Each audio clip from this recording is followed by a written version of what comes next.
అందరికీ నమస్కారం అండి. ఈరోజు తెలంగాణ రాష్ట్రం మహబూబ్నగర్ జిల్లా చిన్నచింతకుంట మండలం అమ్మాపూర్ గ్రామ సమీపంలో సప్తగిరుల మధ్య అంటే 7 కొండల మధ్య కొలువై ఉన్న వెంకటేశ్వర స్వామిని దర్శించడానికి వెళ్తున్నాము. నవంబర్ 2 నుంచి బ్రహ్మోత్సవాలు ప్రారంభమయ్యాయి. నెల రోజుల పాటు కొనసాగుతాయి.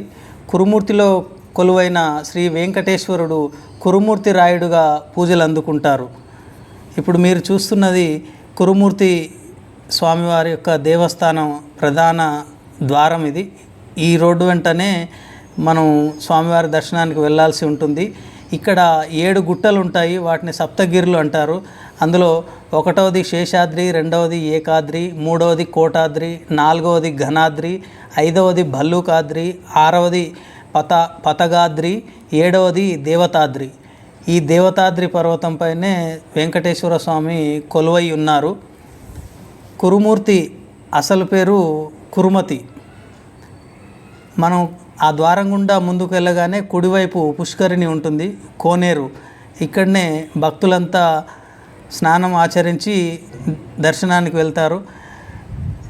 ఇక్కడ కేశఖండనశాల అంటే తల వెంట్రుకలు సమర్పించే ప్రదేశం ఇది.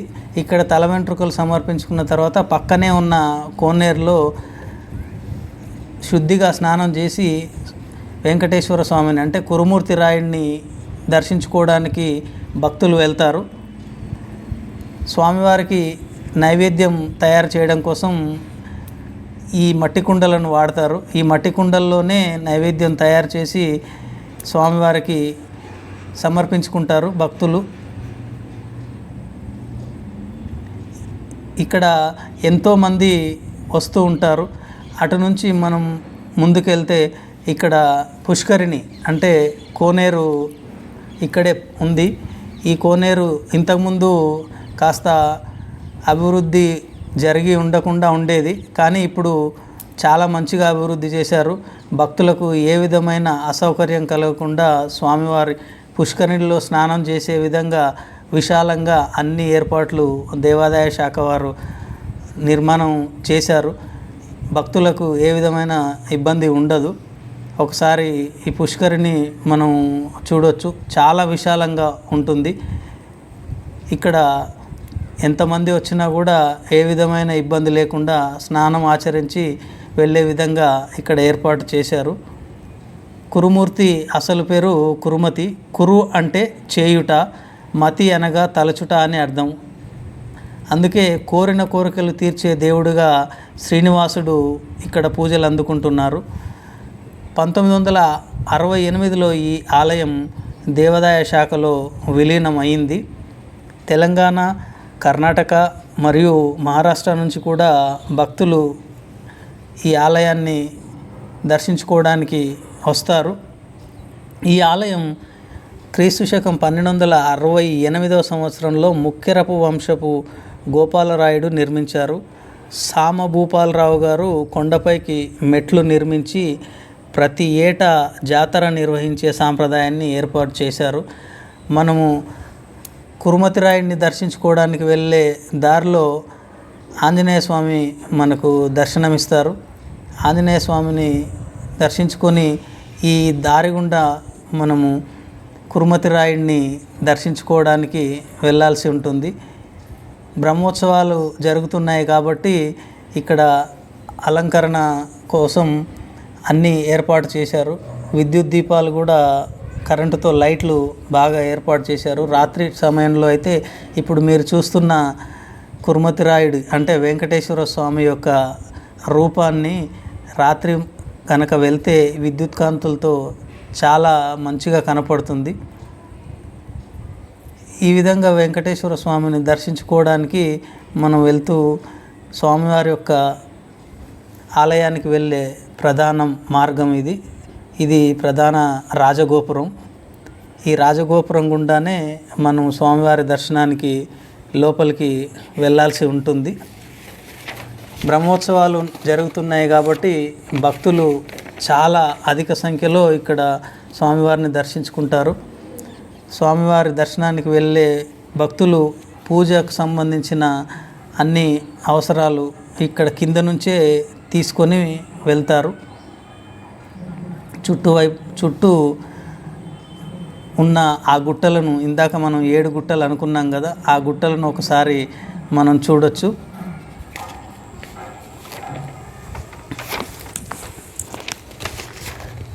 ఇక్కడ ఈ ప్రధాన మార్గం గుండా లోపలికి వెళ్తే, ఈ లోపలికి వెళ్ళే మార్గంలోనే సమాచార కేంద్రాన్ని కూడా ఏర్పాటు చేయడం జరిగింది.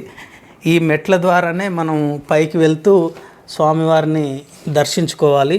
ఈ మెట్లు కింది నుంచి మొత్తం పై వరకు 200 మెట్ల దాకా ఉంటాయి.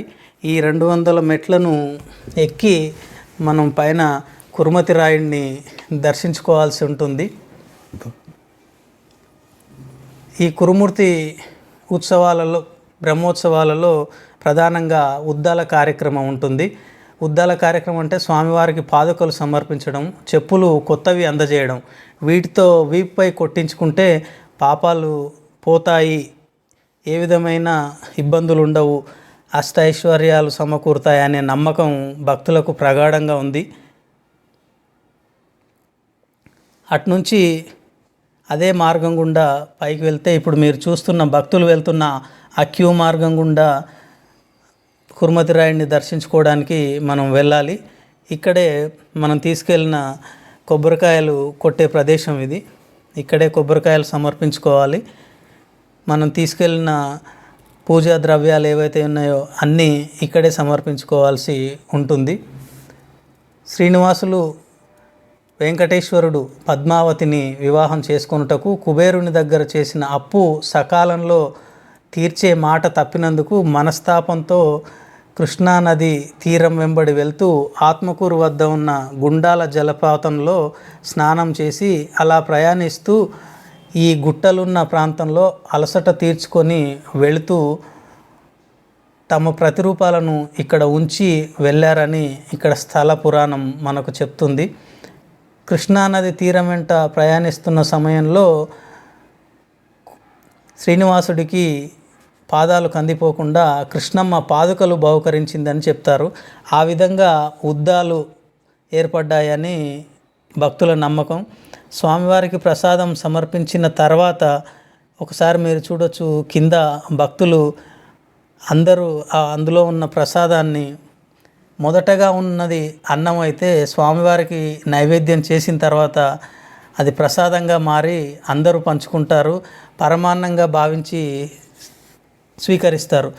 మరొక భక్తురాలు చూడండి, కట్టెల పొయ్యి మీద మట్టి కుండలో స్వామివారికి నైవేద్యం తయారు చేస్తుంది.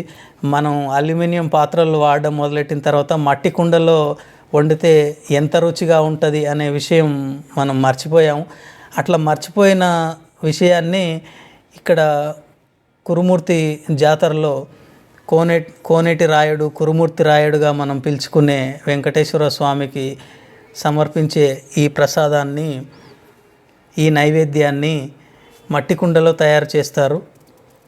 ఈ విధంగా మట్టి కుండలతో తయారు చేసి స్వామివారికి నైవేద్యం సమర్పించిన తర్వాత భక్తులు ఇంటికి వెళ్ళేటప్పుడు తమకు కావలసిన పసుపు, కుంకుమలు, తర్వాత కొంతమంది అక్కడ స్వామివారి ప్రధాన గోపురం ముందు దీపం వెలిగిస్తూ ఉంటారు.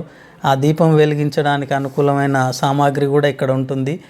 కురుమూర్తి జాతర అంటే బంతిపూలు చాలా ఎక్కువగా కనిపిస్తాయి.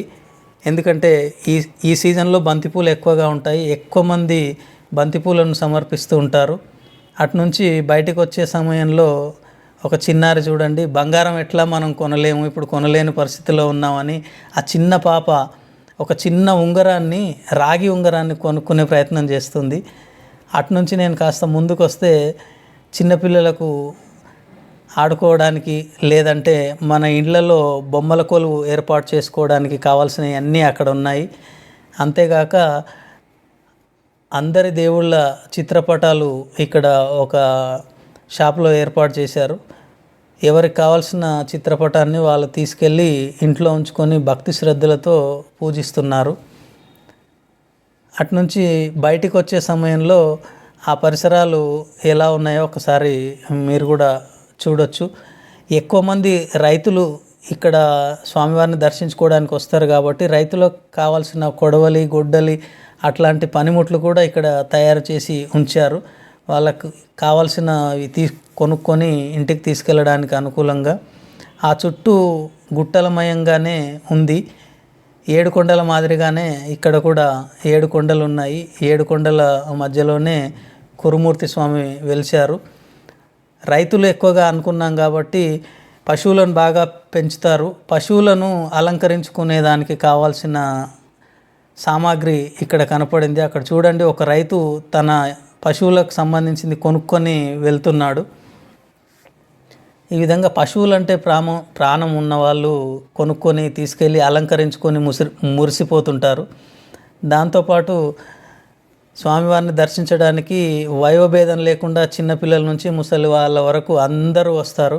కాబట్టి పిల్లలకు కొంచెం ఆహ్లాదం కలిగించే విధంగా, మనసు సంతోషపడే విధంగా ఇక్కడ రంగుల రాట్నం కానీ, పిల్లలు చైర్లో కూర్చొని అటు ఇటు తిరగడం కానీ చిన్నపిల్లలకు వాళ్ళ వయసుకు అనుకూలంగా ఏర్పాటు చేశారు.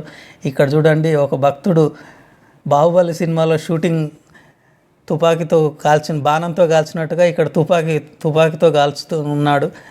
అది కూడా వాళ్ళ సరదా తీర్చుకోవడం కోసం ఇక్కడ స్వామివారి దగ్గర అందుబాటులో ఉంది. చిన్నపిల్లలు అక్కడ దాని ముందు చైర్లో కూర్చొని అన్ని వైపులా తిరుగుతూ ఆనందాన్ని పొందుతున్నారు. దాంతోపాటు ఇక్కడ ఊయల మాదిరిగా ఉండి జాయింట్ వీల్ పెద్దది ఏర్పాటు చేశారు. ఇక్కడ దానిలో కూర్చొని కూడా భక్తులు తమ యొక్క ఆనందాన్ని పొందే విధంగా ఇక్కడ ఏర్పాటు చేయడం జరిగింది. దానికి సంబంధించిన జాయింట్ వీల్కి సంబంధించిన వీడియో మళ్ళొకసారి మీకు చూపిస్తున్నాను. నేను వెళ్ళినప్పుడు మధ్యాహ్నం పూట వెళ్ళాను కాబట్టి అంత ఎక్కువగా భక్తులు కనపడలేదు ఈ జాయింట్ వీల్లో. సాయంత్రం అయితే కనుక చాలామంది ఆ జాయింట్ వీల్ ఎక్కుతారు. దాంతోపాటు చిన్నపిల్లలు ఎవరైనా వస్తే ఈ కారులో కూర్చొని 2-3 రౌండ్లు తిరిగే విధంగా ఇక్కడ మరొక ఏర్పాటు కూడా జరిగింది. చివరికి స్వామివారికి పువ్వులు నైవేద్యం కొంటూ మళ్ళీ వచ్చే సంవత్సరం వస్తాను స్వామి అని మొక్కుకొని బయలుదేరాను.